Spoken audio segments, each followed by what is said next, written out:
presentes y a aquellos que nos ven a través de YouTube. Estamos en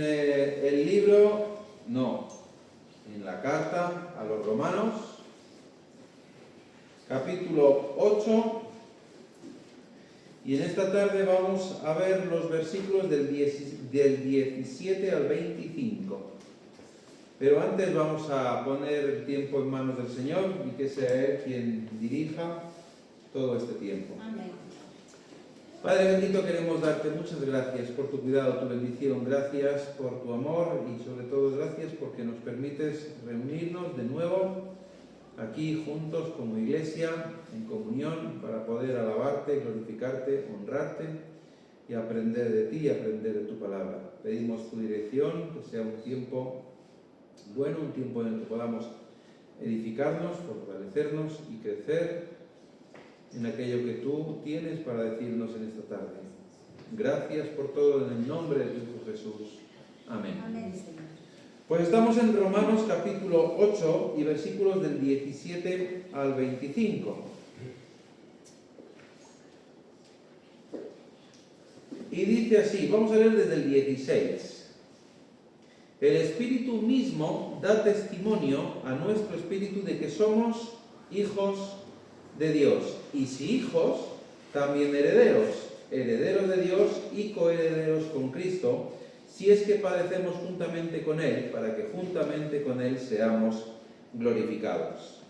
Pues tengo por cierto que las aflicciones del tiempo presente no son comparables con la gloria venidera que en nosotros ha de manifestarse. Porque el anhelo ardiente de la creación es el aguardar la manifestación de los hijos de Dios. Porque la creación fue sujetada a vanidad, no por su propia voluntad, sino por causa del que la sujetó en esperanza. Porque también la creación misma será libertada de la esclavitud de corrupción a la libertad gloriosa de los hijos de Dios. Porque sabemos que toda la creación gime a una y a una está con dolores de parto hasta ahora. Y no solo ella, sino que también nosotros mismos, que tenemos las primicias del Espíritu, nosotros también gemimos dentro de nosotros mismos, esperando la adopción, la redención de nuestro cuerpo. Porque en esperanza fuimos salvos, pero la esperanza que se ve no es esperanza, porque lo que alguno ve, ¿a qué esperarlo? Pero si esperamos lo que no vemos, con paciencia lo aguardamos. Bien, pues hasta ahí los versículos o el texto en el que vamos a tener en esta tarde el estudio. Tenemos que tener una cosa muy clara, ¿vale? Y es, lo hemos repetido creo que muchísimas veces, a quién está escribiendo Pablo esta carta y en qué situación están, ¿vale? Está escribiendo a los romanos y están pasando por dificultades, ¿vale? Pero no solamente dificultades de poder ser perseguidos, sino también dificultades muchas veces de enseñanzas que se les daba que no eran las correctas, ¿vale? Y entonces Pablo lo que les está también diciendo es, pues que veremos en estos versículos, es que hay un montón de promesas por parte de Dios. Y la vida cristiana está llena de promesas gloriosas, ¿sí? ¿Verdad? Pero también de pruebas y de sufrimiento.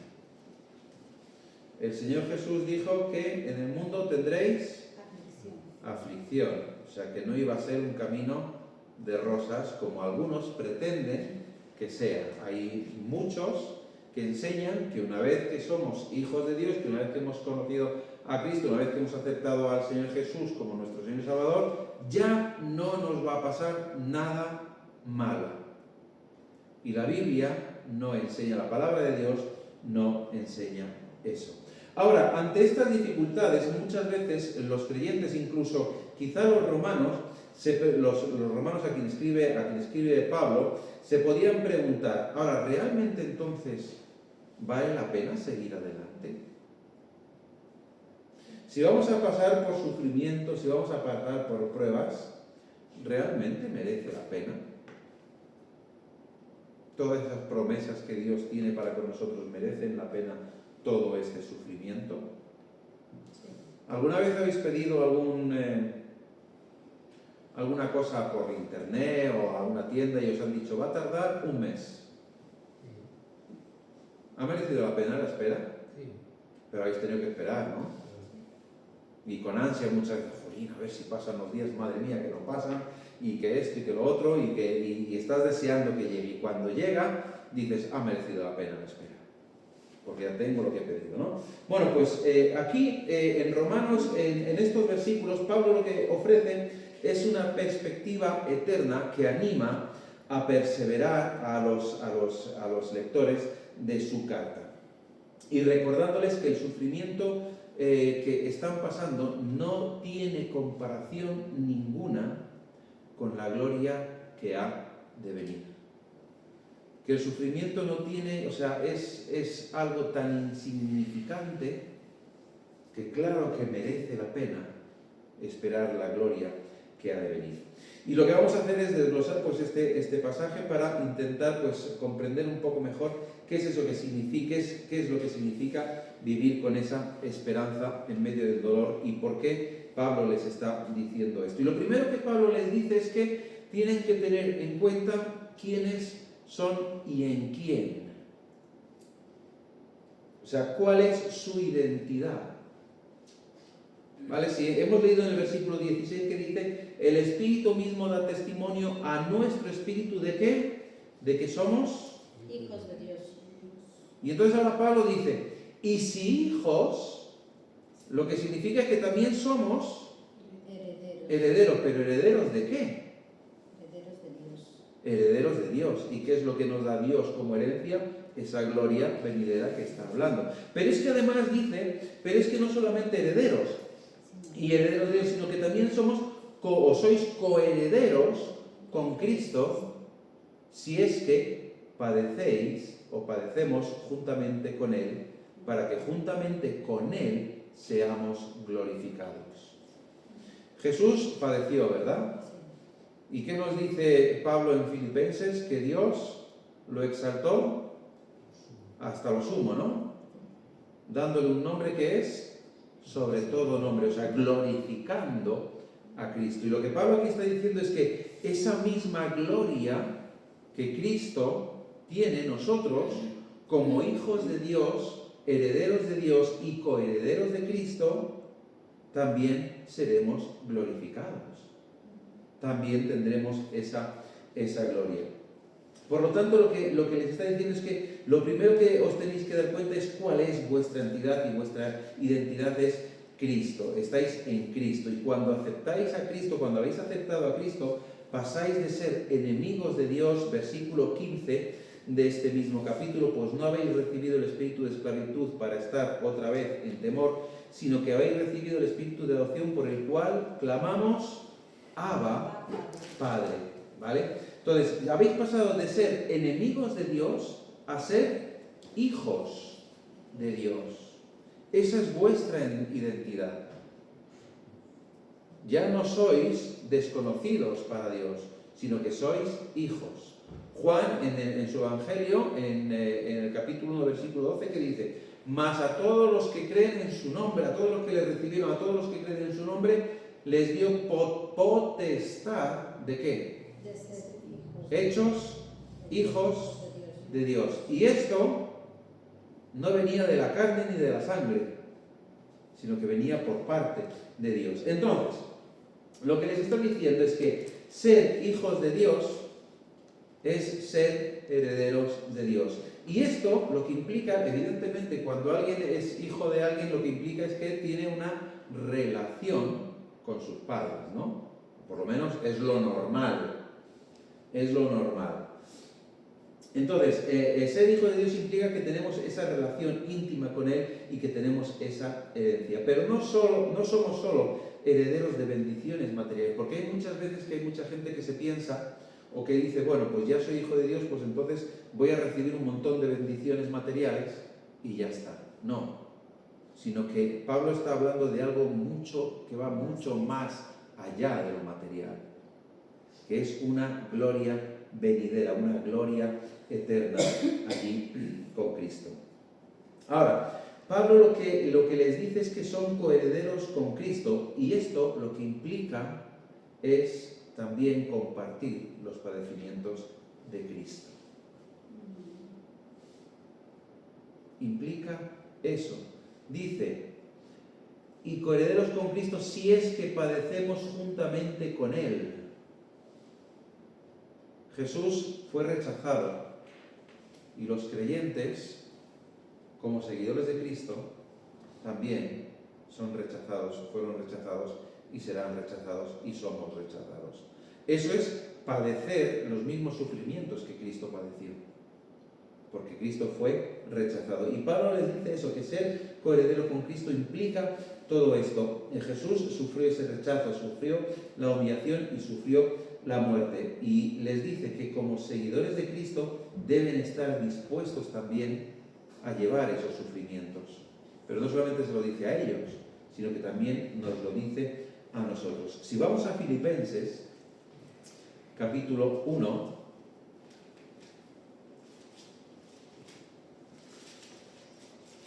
versículo 29,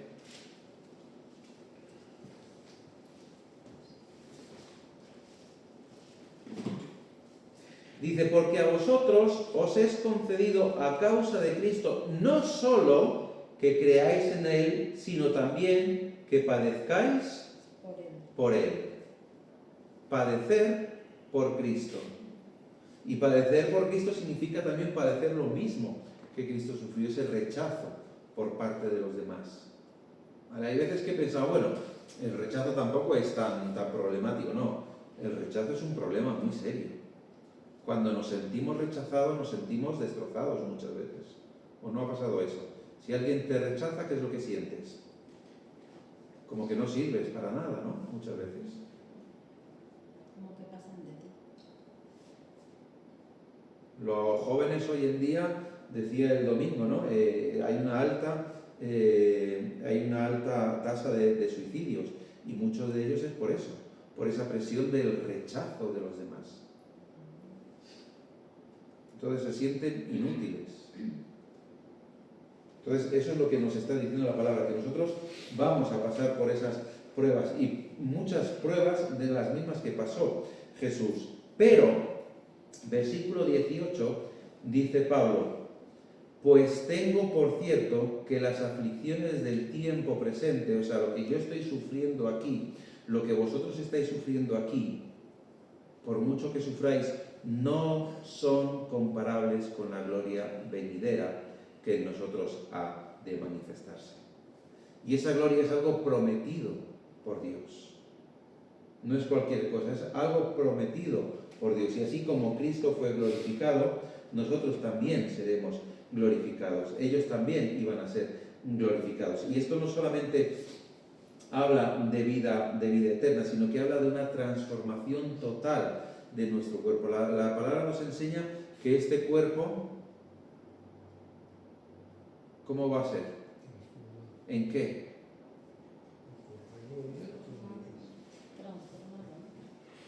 Lo que tenemos aquí es un envase que se va a pudrir un día. Pero sin embargo dice que Dios nos transformará en esos cuerpos glorificados. O sea que va mucho más allá que la vida eterna. No es una transformación de un cuerpo glorificado, libre de pecado y libre de muerte. Primera de Corintios capítulo 15. Versículos 52 y 53. Vamos a ver desde el 51. Dice aquí, os digo un misterio, no todos dormiremos, pero todos seremos, ¿cómo? Transformados. En un momento, en un abrir y cerrar de ojos, a la final trompeta, porque se tocará la trompeta, y los muertos serán resucitados incorruptibles, y nosotros seremos transformados. Porque es necesario que esto corruptible se vista de ¿qué? De incorrupción, y esto mortal se vista de inmortalidad. Y cuando esto corruptible se haya vestido de incorrupción y esto mortal se haya vestido de inmortalidad, entonces se cumplirá la palabra que está escrita: sorbida es la muerte en victoria. Y ahora Pablo pregunta: ¿dónde está, oh muerte, tu aguijón? ¿Dónde, oh sepulcro, tu victoria?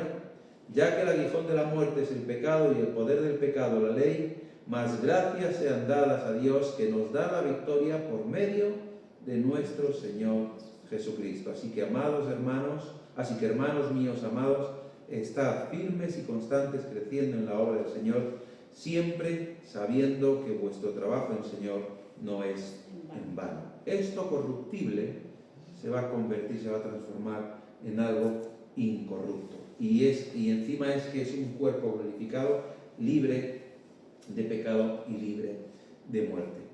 Con esto Pablo lo que les está diciendo es: ¿cambia en algo vuestra forma de enfrentar ahora las dificultades sabiendo esto?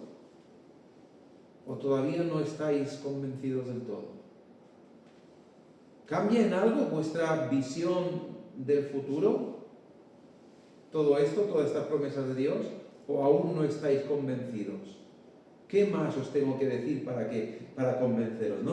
O sea, si sois herederos de Dios, este sufrimiento no es en vano, que vuestro cuerpo corruptible se va a convertir en cuerpo incorruptible, ¿no cambia vuestra visión? ¿Ya veis las cosas de otra manera? Pues seguramente alguno diría, todavía estoy ahí, vale. Sigue Pablo diciendo, versículo 19. Versículo 18, porque pues tengo por cierto que las aflicciones del tiempo presente no son comparables con la gloria venidera que en nosotros ha de manifestarse. Pablo no está diciendo que el sufrimiento vaya a ser mínimo, que sea algo que no importa, no está diciendo eso. Lo que está diciendo es que no es comparable con lo que ha de venir. No tiene comparación alguna con todo lo que ha de venir. Lo pone en perspectiva. Y dice que las dificultades terrenales, aunque son dolorosas, pero son temporales. Hay un refrán que dice que no hay mal que 100 años dure, ¿no? Ni cuerpo que lo aguante. Por lo tanto, lo que Pablo está diciendo, no está diciendo este refrán, pero lo que está diciendo es que esto es pasajero. Sin embargo, lo otro es eterno, no tiene fin, no se puede comparar, no hay comparación ninguna. Es verdad que las dificultades terrenales son dolorosas, es verdad que cuesta pasarlas, ¿no? Pero son temporales y son pequeñas comparadas con la gloria eterna que nos espera, esa gloria futura. Y esta gloria no es algo no es solo algo que veremos, sino que es algo que se va a manifestar en nosotros. No es que vayamos a ver la gloria de Dios, sino que es que esa gloria de Dios se va a manifestar en nosotros.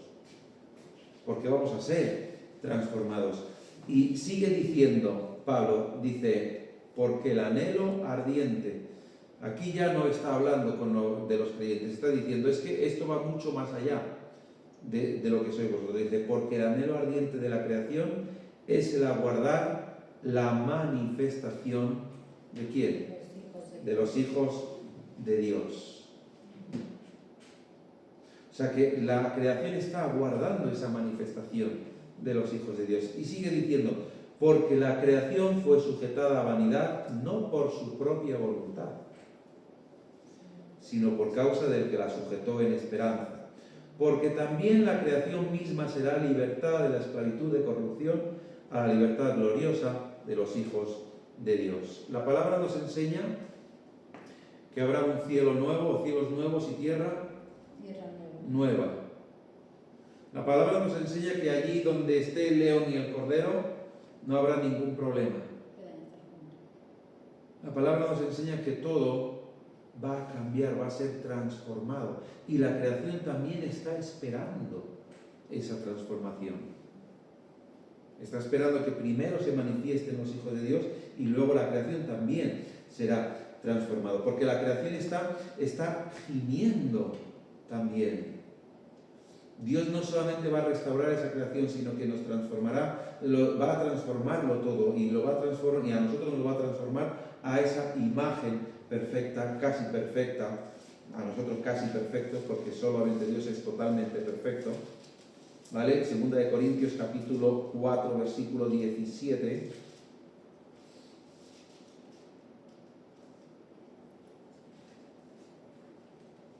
Dice, porque esta leve tribulación, está hablando de eso, que esto es momentáneo, esta leve tribulación momentánea produce en nosotros una cada vez más excelente y eterno peso de gloria.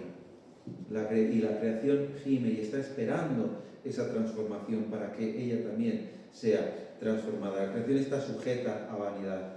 Cuando Adán pecó, cuando Adán y Eva pecaron, lo que Dios había creado para ellos, que era, ¿cómo era? Era todo lo deseable. Dios dijo, lo siento, pero aquí no podéis estar. Y entonces todo se transformó, no en malo, sino que se transformó en un estado corrupto. Todo fue corrompido por culpa del pecado, ¿no? Y sufriendo esos estragos del pecado. Pero hay esperanza también. El Señor nos dice que hay esperanza. Y Pablo aquí lo que está diciendo es que también la creación misma será libertada de esa esclavitud de corrupción a la libertad gloriosa de los hijos de Dios. Y describe a esa creación como si tuviera también esa expectativa, ¿no? De esperar y que está esperando el día en que nosotros seamos glorificados. Y lo que señala esto es a un futuro glorioso. Pero Pablo lo que dice es que antes de llegar a ese futuro glorioso, lo que está ocurriendo es que hay ese dolor, ¿no? Porque sabemos que toda la creación gime a una. Y aún está con dolores de parto hasta ahora. Yo siempre he dicho que uno de los momentos más bonitos de mi vida fue cuando nacieron mis hijas. Eso ha sido el momento más bonito de mi vida. De ver cómo todos esos padecimientos que Loli tenía durante el embarazo, toda esa animadversión hacia mi persona, que sobre todo en el embarazo de Loli tuvo, ¿no? De no querer estar cerca de mí, todo eso iba a ser momentáneo. Y que todos esos dolores se convirtieron en algo maravilloso, estupendo. Y para mí, entender lo que quiero decir, perfecto. De cómo cuando nacieron mis hijas cambió todo. De ese dolor a una alegría inmensa. Y eso es lo que está aquí diciendo Pablo, es que la creación está gimiendo con esos dolores de parto, esperando que llegue esa buena noticia, ese parto glorioso, para que todo se transforme de esos dolores a esa gloria eterna. Y eso es lo que le está diciendo, dice, debéis de vivir así, debéis de vivir con esa esperanza. Y no solo ella dice, sino que también nosotros mismos que tenemos las primicias del Espíritu, nosotros también gemimos dentro de nosotros mismos esperando la adopción de la redención de nuestro cuerpo. Y esa es la esperanza que les debe sostener, dice Pablo, y esa es la esperanza que a nosotros nos debe sostener. Versículo 24. Porque en esperanza fuimos salvos, pero la esperanza que se ve no es esperanza, porque lo que alguno ve, ¿a qué esperarlo? Pero si esperamos lo que no vemos, con paciencia lo aguardamos. Nosotros fuimos salvos en esperanza. Fueron esas primicias del Espíritu que nos dan esa garantía de que Dios va a cumplir sus promesas, de que Dios está presente en la vida de los creyentes, de que Dios está ahí dándoles esa esperanza futura, esa esperanza continua, para que puedan derramarse delante de Dios, para que puedan descansar en Dios sabiendo que Dios los sostiene. Pero no solamente a ellos, sino a nosotros también, eso es lo que nos dice Pablo. Ahora somos salvos, pero tenemos una esperanza de esa gloria eterna y gemimos por esa gloria. ¿Qué es lo que dice? Que estamos aquí y tenemos que pasar por todos los sufrimientos. Pedro dice que nuestra fe tiene que ser probada como el oro. ¿Cómo se prueba el oro? con fuego. Se quema para que todas las impurezas se vayan. Nuestra fe es probada así, y probada mediante pruebas, que no es lo mismo que tentaciones, ¿vale? Mediante pruebas que el Señor nos pone, para que nuestra fe cada día se afiance más en esa esperanza eterna que tenemos, aguardando esa gloria eterna, ese día en el que un día pues lleguemos realmente a gozarnos con el Señor. Entonces, la pregunta que hacía al principio, ¿realmente vale la pena todo esto? Sí. Sí. Pablo dice un sí rotundo. Pablo nos asegura que sí, porque lo que ha de venir es muchísimo, muchísimo, muchísimo mayor que todo esto, porque todo es temporal, mientras que la gloria que Dios nos va a dar es eterna, porque todo lo que pasamos aquí es por un espacio corto de tiempo, mientras que lo que Dios nos promete es la eternidad junto a Él. Tenemos que darle gracias al Señor porque nos ha prometido esa gloria futura, y ellos tenían también que darle gracias al Señor porque les había prometido esa gloria futura, y una gloria futura que supera cualquier sufrimiento que podamos tener. Tenemos que tener esa perspectiva eterna, esa perspectiva de gloria que el Señor nos promete. Amén. Amén, gloria a Dios.